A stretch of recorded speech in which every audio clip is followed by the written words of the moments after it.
A very pleasant good morning, dear readers. Welcome back to my channel, English Mentor. Today, we are going to analyze the editorial of 21st December. So let us start this editorial in detail. The title of this editorial is The Quartet of Hope. देखो, quartet का meaning होता है four sided, चौतरफा या चार तरफ से, of hope. Hope का मतलब हो गया एक्सपेक्टेशन या आशा, उम्मीद। तो यहाँ पर चौतरफा उम्मीद, ये जो क्वार्टेट ऑफ होप यूज किया गया है, ये हमारे इंडियन जो बैडमिंटन प्लेयर्स है, चार ऐसे इंडियन बैडमिंटन प्लेयर्स हैं जिनसे बहुत सारी उम्मीदें हैं, तो इस वजह से इसका टाइटल दिया गया है द क्वार्टेट ऑफ होप, यानी कि expectations from those four Indian badminton players on BWF। BWF का मतलब हो गया, देखें, badminton world federation, world badminton championship. तो फिलहाल वर्ल्ड चैंपियनशिप हुई थी एक बैडमिंटन की, जिसके अंदर इंडिया के जो खिलाड़ी थे, बैडमिंटन जो प्लेयर्स थे, उन्होंने बहुत अच्छा परफॉर्म किया है, जो कि इंडिया के लिए एक प्राउड मोमेंट है। इंडियन मैन यानी इंडिया के जो प्लेयर्स है, बैडमिंटन प्लेयर्स की बात की जा रही है। थ्राइव्ड, थ्राइव्ड का मतलब होता है फ्लोरिश करना, यानी फलना फूलना, florist on badminton big stage. ये बिग स्टेज जो यूज किया गया है वो वर्ल्ड बैडमिंटन चैंपियनशिप के लिए यूज किया गया है, जो कि एक बहुत बड़ा मंच था इंडियन प्लेयर्स के लिए। एंड रिटर्न विद 2 मेडल्स, और उस चैंपियनशिप के अंदर इंडियन प्लेयर्स ने क्या किया है, 2 मेडल्स क्लेम किए हैं, 2 मेडल्स वहां से जीते हैं, जो कि एक काबिले तारीफ उनका एक फीट है, सक्सेस है उनका। बहुत अच्छा परफॉर्मेंस उन्होंने दिया, और ये एक प्राउड मोमेंट है इंडिया के लिए। Coming as it did after some of ordinary showings in Olympic years। Olympic years की अगर बात की जाए तो पीछे अगर देखा जाए तो ओलंपिक्स हुए थे जापान के अंदर, तो वहां पर इंडियन जो परफॉर्मेंस थी बैडमिंटन की खास तौर पर, वो क्या थी, सम ऑर्डिनरी शोइंग्स, यानी शोइंग्स का मतलब यहाँ पे परफॉर्मेंसेस हो गई, ऑर्डिनरी मतलब बहुत ही आम, कोई स्पेसिफिक नहीं। तो इंडियन प्लेयर्स ने, जो बैडमिंटन प्लेयर्स थे, उनका ओलंपिक्स के अंदर अंदर जो परफॉर्मेंस था वो बहुत ही ऑर्डिनरी था, बहुत ही कह सकते हैं निराशाजनक सा था, बहुत ज्यादा अच्छा परफॉर्म नहीं किया था। The performances of K Srinath, Lakshya Sen and HS Prannoy in the recent BWF world badminton championship provided the proverbial silver lining।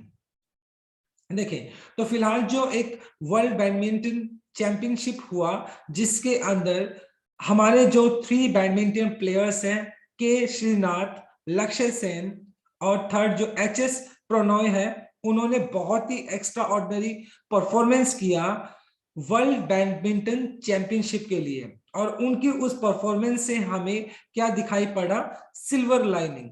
Silver lining का मतलब होता है अ रे ऑफ होप, आशा की किरण, यानी कि उन प्लेयर से देखा जाए तो जो कि फिलहाल एक लंबे टाइम से बैडमिंटन के अंदर हम अच्छा परफॉर्म नहीं कर पा रहे थे, तो उनकी परफॉर्मेंस को देखकर हमें वो आशा की किरण दिखाई पड़ती है।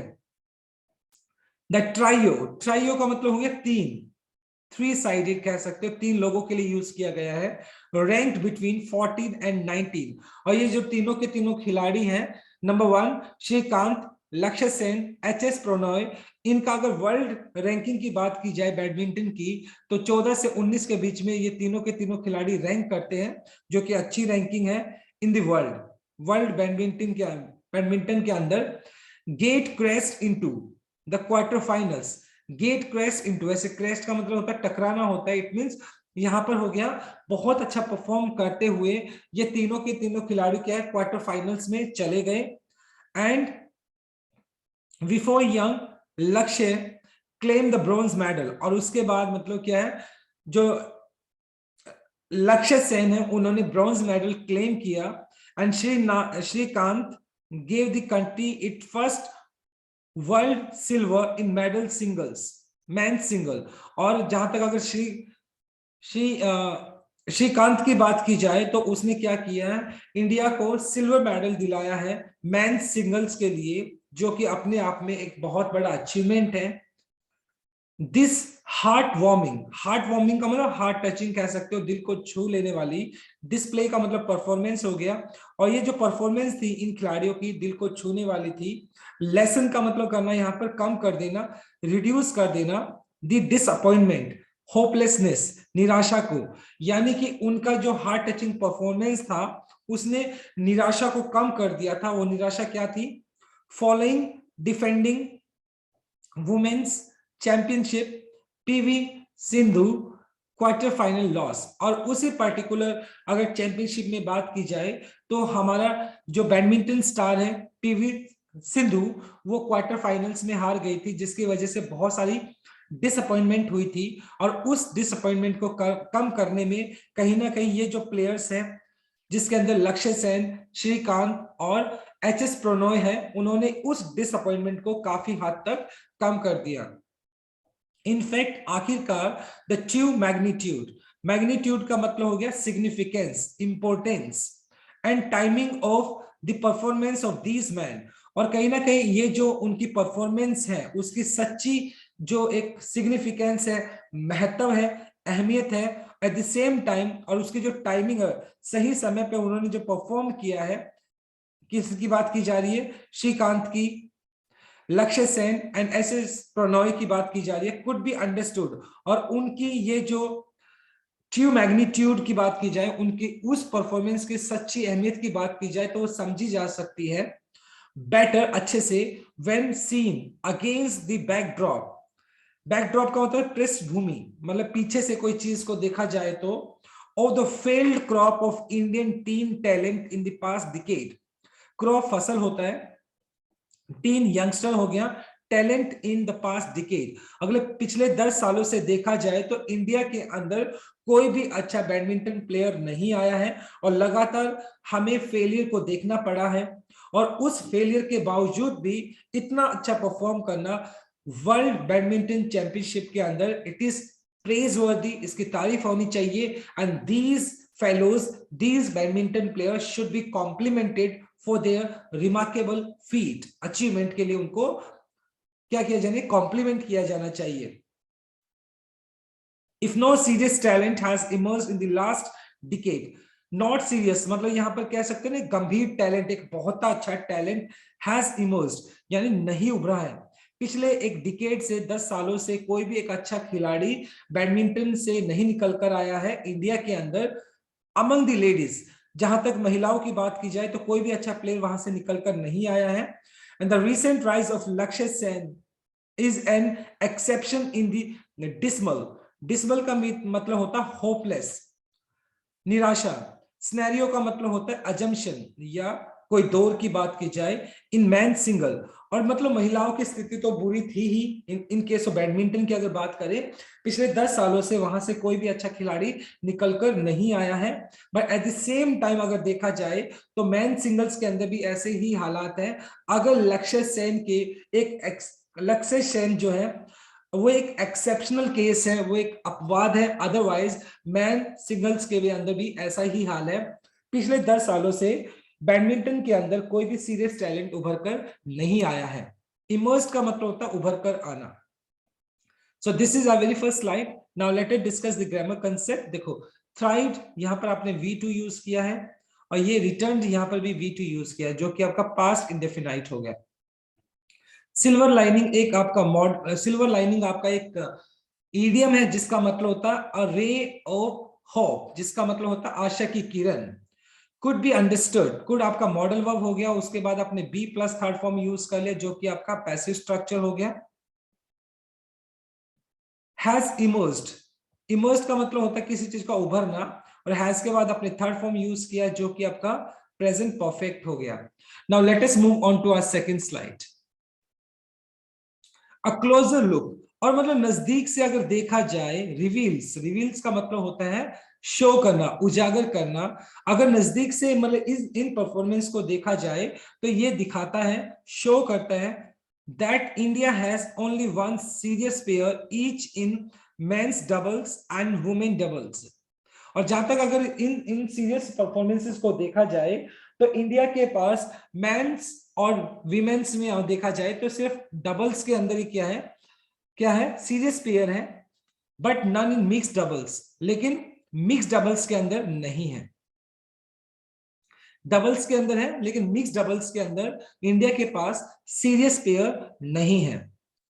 For all the government funding, मतलब गवर्नमेंट की तरफ से जो भी फंडिंग की गई है बैडमिंटन के लिए in badminton from the days leading to 2010 Commonwealth Games, और जो कॉमनवेल्थ गेम्स जो कि दिल्ली के अंदर हुए थे 2010 के अंदर, उसके बाद से लगातार जो इंडियन गवर्नमेंट है वो भी लगातार बैडमिंटन को क्या करना चाहती है, प्रमोट करना चाहती है और उसके लिए फंडिंग कर रही है। उस टाइम से लेकर अभी तक देखा जाए द प्रेजेंट सिनेरियो, फिलहाल का दौर देखा जाए, फेल्स टू इंस्पायर कॉन्फिडेंस, तो मतलब कहीं ना कहीं जो कॉन्फिडेंस हमारे बैडमिंटन प्लेयर्स को मिलना चाहिए, जो अच्छा टैलेंट निकल कर आना चाहिए, वो टैलेंट अभी निकल कर नहीं आया है इंडिया के अंदर। बैडमिंटन की कुछ सिलेक्टेड प्लेयर्स ही हैं। इन एडिशन, और इस बात को ऐड करते हुए, इसी बात को बढ़ाते हुए, on the fitness concern of Saina Nehwal, P Sai Praneeth leave Indian badminton and serious quality crunch. Crunch का मतलब संकट का समय, जिसको आप बोल सकते हो अ क्रिटिकल सिचुएशन। और एट द सेम टाइम हमारे जो बैडमिंटन स्टार है साइना नेहवाल हो गया, बी साई प्रीनीत हो गई, राइट, इन्होंने क्या किया है, इंडियन बैडमिंटन को एक सीरियस एक क्रंच के अंदर छोड़ दिया, एक संकट के अंदर छोड़ दिया है। हालांकि बहुत ही रिमार्केबल प्लेयर्स हैं, बहुत टॉप मोस्ट खिलाड़ी हैं ये दोनों के दोनों, लेकिन उनका जो फिटनेस है वो कहीं ना कहीं चैलेंज बना हुआ है उनके लिए।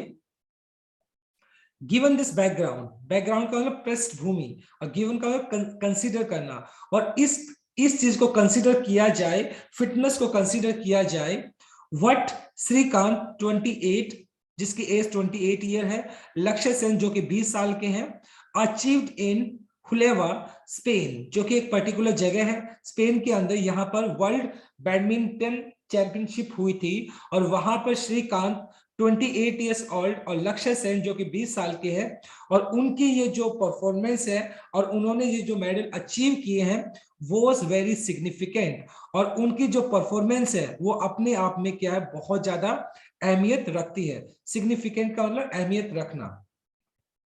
विद कोविड रिलेटेड रिस्ट्रिक्शंस, और पिछले 2 सालों से कोविड ने भी अपना विनाश किया हुआ है। कोविड की वजह से हर तरफ रिस्ट्रिक्शंस लगाई गई हैं, पाबंदी लगाई गई है। प्लेइंग हैवॉक, हैवॉक का मतलब हो गया एक तरीके से विनाश करना, वायलेंट एंड नीडलेस डिस्टरबेंस, और कहीं ना कहीं हिंसात्मक और नीडलेस मतलब ना जरूरी, डिस्टरबेंस का मतलब एक तरीके से परेशानी, राइट। और कहीं ना कहीं ये जो कोविड है उसने भी क्या किया है, बहुत ज्यादा बुरे तरीके से हर एक पर्टिकुलर सेक्टर को उसने इंपैक्ट किया है, बुरी तरीके से प्रभावित किया है with the training and competition. और at the same time lockdown की वजह से उसने जो प्लेयर्स के लिए जो ट्रेनिंग सेशन थे, कंपटीशन थे, जो पिछले साल होने थे वो नहीं हुए हैं ऑफ प्लेयर्स वर्ल्ड वाइड। पूरी दुनिया के अंदर जो प्लेयर्स हैं उनको अपना प्रैक्टिस सेशन नहीं मिला, और एट द सेम टाइम जितने भी मतलब जो पर्टिकुलर कंपटीशन जो स्केड्यूल थे वो सारे के सारे क्या करने पड़े, पोस्टपोन करने पड़े। तो कहीं ना कहीं ये प्लेयर्स के लिए भी एक बहुत बड़ा एक पेनफुल एक्सपीरियंस रहा, क्योंकि कोविड के दौरान वो ना तो अपनी ट्रेनिंग को प्रॉपर तरीके से कंटिन्यू कर पाए और ना ही वो कंपटीशन में पार्टिसिपेट कर पाए। It was great to see the Indians getting their act together on the big stage and returning with 2 medals. और मतलब इतने सारे circumstances के बाद भी, कोविड की रिस्ट्रिक्शंस के बाद, एट द सेम टाइम पिछले डिकेड से अच्छा टेनिस प्लेयर निकल कर नहीं आया, बैडमिंटन प्लेयर नहीं निकल कर आया है, और उसके बाद बावजूद इस तरीके से श्रीकांत और लक्ष्य सेन का जो परफॉर्म करना, और वो भी बैडमिंटन वर्ल्ड चैंपियनशिप के अंदर इस तरीके से परफॉर्म करना, अपने आप में काबिल तारीफ है। बहुत जबरदस्त उनका परफॉर्मेंस रहा है। Lakshya was indeed a revelation on his way to semi-final before losing to Srikanth.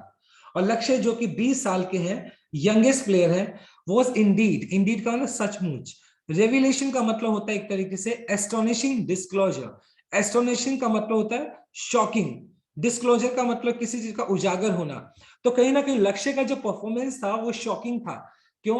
क्योंकि वो यंग प्लेयर थे और बहुत ही अच्छा परफॉर्म उन्होंने किया, और परफॉर्म करते करते उन्होंने सेमीफाइनल के अंदर क्या किया, एंट्री की, और वहां पर उनको अपने ही देश के श्रीकांत के सामने उनको खेलना पड़ा, और फाइनली श्रीकांत के अगेंस्ट वो हार गए। इनफैक्ट आखिरकार ही लेड हिज सीनियर कंपैट्रियट, कंपैट्रियट का मतलब होता है a person from your own country, एक ऐसा इंसान जो हम वतन है, आपके ही देश से बिलोंग करता है, तो उसको क्या करना पड़ा, लक्ष्य सेन को अच्छा परफॉर्म किया, सेमीफाइनल्स के अंदर वो पहुंचे, और वो जो सेमीफाइनल के अंदर अपने ही देश के जो श्रीकांत थे उनके अगेंस्ट उनको खेलना पड़ा in the deciding game, final games की अगर बात की जाए, but Srikanth experience made his decisive, deciding game मतलब जो उसके बाद क्या था, नॉकआउट था, अगर वो हार जाएंगे तो बाहर निकल जाएंगे, एंड श्रीकांत एक्सपीरियंस, और एट द सेम टाइम अगर देखा जाए तो श्रीकांत का जो एक्सपीरियंस है वो एक बहुत ही एक्सपीरियंस्ड खिलाड़ी है बैडमिंटन के, made this decisive difference, decisive का मतलब डिसाइड करने वाला, डिफरेंस का मतलब अंतर, और कहीं ना कहीं दोनों बहुत अच्छे टैलेंटेड प्लेयर हैं, लेकिन श्रीकांत जो कि एक्सपीरियंस्ड है, अगर कंपैरिजन किया जाए लक्ष्य सेन के साथ, तो वो उसका एक्सपीरियंस काम आया श्रीकांत का, और उन्होंने लक्ष्य सेन को सेमीफाइनल्स के अंदर हरा दिया। पर्सनली, निजी तौर पर, फॉर श्रीकांत, श्रीकांत का अगर देखा जाए, the silver was worth its weight in gold, और निजी तौर पर अगर देखा जाए तो उन्होंने सिल्वर मेडल को जीता है, लेकिन उस सिल्वर की जो वर्थ है, जो इंपॉर्टेंस है, उसका जो वजन है, ओके, तो वो सोने से कम नहीं है, गोल्ड से कम नहीं है। Without a significant international title since 2017, और 2017 से अगर देखा जाए श्रीकांत ने कोई भी significant international title, remarkable international अंतरराष्ट्रीय टाइटल, कोई भी मतलब मेडल वगैरह 2017 से उसने कोई भी अंतरराष्ट्रीय एक बेहतरीन परफॉर्मेंस नहीं दी है, और 2017 के बाद उनका इस तरीके से परफॉर्म करना बहुत काबिल तारीफ है। And the former world number 1 has, और ये श्रीकांत है वो अपने टाइम में अगर देखा जाए तो वर्ल्ड नंबर प्लेयर भी रहे हैं, and has fought poor form and fitness for long time, at the same time उनकी जो परफॉर्मेंस रही है पिछले टाइम से कुछ पुअर रही, अच्छा उन्होंने परफॉर्म नहीं किया, और फिटनेस भी उनके लिए एक चैलेंज रहा था पिछले कुछ टाइम से, और उन चीजों को ओवरकम करके दोबारा से सिल्वर मेडल क्लेम करना वर्ल्ड बैडमिंटन चैंपियनशिप के अंदर, इट इज लिटरली कॉम्प्लीमेंट्री, बहुत अच्छी बात है, और and he should be complimented for his remarkable achievement, और उसके रिमार्केबल अचीवमेंट के लिए उनकी तारीफ की जानी चाहिए। So this is our second slide. Now let us discuss the grammar concept. देखें, रिवील्स यहाँ पर V1 और उसके बाद SEIS आपने यूज कर दिया जो कि प्रेजेंट इंडेफिनाइट है। टू इंस्पायर आपने यूज कर लिया 2 + V1 जो कि आपका इन्फिनेटिव केस है। V4 आपका प्रेपोजिशन हो गया, प्रेपोजिशन के बाद जनरली आप जीरेंड यूज कर लेते हो, तो यहाँ पे लूजिंग जो है वो V1 + ING जो कि आपका जीरेंड है, और उसके बाद देख लेते हैं हैज फॉट, और हैज के बाद आपने थर्ड फॉर्म यूज कर लिया जो कि आपका प्रेजेंट परफेक्ट है। Now let us move on to our last slide, slide number 3। Once the Indonesian coach Mulyo Handio, the trainer of former Olympic champion Taufik Hidayat, left India in December 2017 before completing his term as coach। देखें 2017 तक अगर देखा जाए तो श्रीकांत जो है, जो कि एक बैडमिंटन प्लेयर है, उनका एक कोच था जो कि एक इंडोनेशियन कोच थे जिनका नाम था मुलियो हंडायो। तो ये वो कोच थे, बहुत ही बेहतरीन कोच है वो। हालांकि उनका जो इंडोनेशियन कोच है, इंडिया के श्रीकांत को वो ट्रेन करते थे, कोच करते थे, और एट द सेम टाइम मुलियो हंडायो जो है वो ट्रेनर भी रह चुके हैं जो ओलंपिक चैंपियन है, उनके ट्रेनर रह चुके हैं तौफिक हिदायत। तौफिक हिदायत जो कि एक ओलंपिक चैंपियन है, उनको उनको भी उन्होंने क्या किया, कोच किया था। और 2017 तक जो श्रीकांत जो कि इंडियन प्लेयर है, उनको भी उन्होंने कोच किया, मुलियो हंडायो ने। Srikanth career graph nose dive का मतलब डिक्लाइन, नीचे की तरफ गिर जाना। यानी 2017 के बाद जब मुलियो हंडायो ने एज ए ट्रेनर इंडिया से क्या किया था, रिजाइन किया था, उन्होंने वहां से रिटायरमेंट एक तरीके से रिजाइन किया था, तब से श्रीकांत का जो करियर ग्राफ है वो बहुत ज्यादा नीचे की तरफ चला गया, क्योंकि उनको प्रॉपर ट्रेनिंग नहीं मिली एक तरीके से। द रिसेंट कॉन्फिडेंस बिल्डिंग, और फिलहाल जो श्रीकांत का जो एक परफॉर्मेंस है जिसने उसके कॉन्फिडेंस को बिल्ड किया है, कॉन्फिडेंस को बढ़ाया है, परफॉर्मेंस जो है उनका, एंड दी प्रोस्पेक्ट, जो उनसे एक्सपेक्टेशन की जा रही है, उम्मीदें की जा रही हैं, Mulyo returning to India to take charge of coaching in new year. और ये एक्सपेक्टेशंस लगाई जा रही है, एंटिसिपेशन लगाई जा रही है कि मुलियो जो कि इंडोनेशियन कोच है, वो इंडिया वापस आने वाले हैं, take the charge of coaching, यानी वो दोबारा से कोचिंग का चार्ज लेने वाले हैं आने वाले साल के अंदर। शुड रेजुविनेट, रेजुविनेट का मतलब होता है रीजनरेट करना, पुनर्जीवित कर देना श्रीकांत, यानी कहीं ना कहीं ये श्रीकांत के लिए बहुत अच्छा एक टाइम होगा, क्योंकि वो उनके एक बेहतरीन कोच थे, पहले भी उन्होंने कोच किया था। और फिलहाल अगर देखा जाए तो श्रीकांत का कॉन्फिडेंस भी वापस आ गया है, और अगर उनको वही कोच मिल जाएगा जिन्होंने उसको बहुत अच्छे तरीके से कोच किया था पहले, और उनकी उनकी उनकी गाइडेंस के अंदर श्रीकांत ने बहुत अच्छी परफॉर्मेंसेस दी थी, तो ये कहीं ना कहीं श्रीकांत की जो परफॉर्मेंस है उसको रीजनरेट कर देगा, उसको दोबारा से पुनः जिंदा कर देगा, और श्रीकांत से हम बहुत अच्छी परफॉर्मेंसेस की उम्मीद कर सकते हैं आने वाले टाइम के अंदर। लक्ष्य की जहां तक बात की जाए, should be hungry after exceeding expectation, exceeding मतलब बढ़ती हुई, एक्सपेक्टेशन उम्मीदें, और लक्ष्य की जो परफॉर्मेंस देखी गई है उस परफॉर्मेंस को देखने के बाद, यानी लक्ष्य को क्या होना चाहिए, उसकी भूख बढ़ जानी चाहिए, और लोगों की जो उम्मीदें हैं उनसे और भी ज्यादा बढ़ गई है। And making his presence felt on one of the sports biggest stage, क्योंकि लक्ष्य हालांकि इन एक्सपीरियंस होने के बावजूद भी उन्होंने क्या किया है, वर्ल्ड बैडमिंटन चैंपियनशिप के अंदर इतना अच्छा परफॉर्म किया, तो लोगों की क्या हो गई है, उनसे बहुत ज्यादा एक्सपेक्टेशंस बढ़ गई हैं। तो लक्ष्य को हंग्री होना चाहिए, भूखा होना चाहिए टाइटल को क्लेम करने के लिए, अच्छी परफॉर्मेंस देने के लिए। He needs to pay more attention to his fitness, और कहीं ना कहीं लक्ष्य को अपनी फिटनेस के ऊपर ज्यादा ध्यान देना चाहिए। प्रणॉय एंड प्रीनीत बोथ 29, और ये दोनों के दोनों जो बैडमिंटन प्लेयर है, प्रणॉय और प्रीनीत जो कि 29 साल के हैं, एंड सेमीफाइनलिस्ट, और दोनों ही सेमीफाइनलिस्ट है 2010 के, जो कि वर्ल्ड जूनियर चैंपियनशिप हुआ था, वहां पर दोनों ने क्या किया था, दोनों ही सेमीफाइनलिस्ट थे। Are still keen to realise, keen का मतलब ईगर, इच्छुक होना, टू रियलाइज द पोटेंशियल, अभी भी वो अपने पोटेंशियल को, अपनी कैपेसिटी के रियलाइज करने की कोशिश कर रहे हैं, यानी वो अपने पोटेंशियल के हिसाब से, अपनी कैपेसिटी के हिसाब से परफॉर्म नहीं कर रहे हैं इन ऑल। और ये सारी चीजों को अगर एनालाइज किया जाए तो द क्वार्टेट, क्वार्टेट मतलब four sided, sure holds hope in the upcoming season, और ये चारों के चारों अगर प्लेयर्स की अगर बात की जाए तो ये क्वार्टेट का मतलब four sided, four players of Indian badminton surely hold, hold का मतलब एक तरीके से यहां पर हो गया कि होप मतलब expectation in the upcoming season, और आने वाला जो सीजन है बैडमिंटन का, उसके अंदर ये चार इंडियन प्लेयर्स हैं, इनसे बहुत सारी एक्सपेक्टेशंस हैं कि आने वाले टाइम के अंदर ये इंडिया को प्राउड फील कराएंगे और अच्छे टाइटल्स को क्लेम करने वाले हैं, right. So it was a suggestive article, ये एक सजेस्टिव आर्टिकल था आज का, बहुत अच्छा आर्टिकल था आज का, हमने बहुत अच्छे से इसको डिस्कस किया। Now let us discuss the grammar concept of this slice. Nose dive जो कि आपका V2 है, जो कि आपका past indefinite है। ऑफ आपका preposition हो गया, और उसके बाद आपने कोचिंग यूज कर लिया जो कि आपका gerund हो गया, V1 plus ing। जनरली हम preposition के बाद हम gerund यूज कर लेते हैं। should आपका मॉडल वर्ब हो गया, और उसके बाद be hungry, तो बी मॉडल वर्ब अपने साथ V1 लेकर चलता है, तो B1 यहां पर आ गया वैसे बी की फॉर्म में। हंग्री आपका क्या हो गया, हंग्री आपका हो गया नाउन हो गया एक तरीके से। And to realise, to realise आपका 2 + V1 हो गया, जो कि आपका इंफिनिटिव केस हो गया, right. So now this is all about